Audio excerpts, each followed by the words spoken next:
ചാരായവും കോടയും പിടികൂടി. ശൂർനാട് തെക്ക് കണിയാകടവ് ഭാഗത്തു നിന്നുമാണ് എക്സൈസ് സംഘം 25 ലിറ്റർ ചാരായവും 420 ലിറ്റർ കോടയും പിടികൂടിയത്. സ്പെഷ്യൽ ഡ്രൈവിന്റെ ഭാഗമായാണ് പരിശോധന നടത്തിയത്. ശാസ്താംകോട്ട എക്സൈസ് റേഞ്ച് ഓഫീസിൽ നിന്നും നടത്തിയ പരിശോധനയിലാണ് 25 ലിറ്റർ ചാരായവും 420 ലിറ്റർ കോടയും വാറ്റുപകരണങ്ങളും പിടികൂടിയത്. ശൂരനാട് തെക്ക് കണിയാങ്കടവ് ഭാഗത്ത് നടത്തിയ പരിശോധനയിലാണ് ഇവ പിടിച്ചെടുത്തത്. ക്രിസ്മസ് ന്യൂ ഇയർ സ്പെഷ്യൽ ഡ്രൈവിന്റെ ഭാഗമായിരുന്നു പരിശോധന. ശൂരനാട് തെക്ക് ഭാഗത്ത് നടത്തിയ പരിശോധനയിൽ നമുക്ക് ഏകദേശം 420 ലിറ്റർ വാഷും പിന്നീട് ഒരു 25 ലിറ്റർ ചാരായവും വാറ്റുപകരണങ്ങളുമായിട്ട് കണ്ടെടുത്തിട്ടുണ്ട്. പക്ഷേ പ്രതി ആരാന്ന് അറിവായിട്ടില്ല. പ്രതിയെക്കുറിച്ച് നമ്മൾ അന്വേഷണം നടത്തിക്കൊണ്ടിരിക്കുകയാണ്.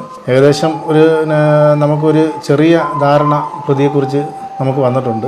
എക്സൈസ് ഇൻസ്പെക്ടർ എൻ അബ്ദുൽ വഹാബിന്റെ നേതൃത്വത്തിൽ പ്രിവന്റീവ് ഓഫീസർ ജി അനിൽകുമാർ, സിഇഒമാരായ വിജു, സുജിത് കുമാർ, ഗോപകുമാർ, അതുൽ, ഡ്രൈവർ വിനീഷ് എന്നിവരടങ്ങുന്ന സംഘമാണ് പരിശോധന നടത്തിയത്.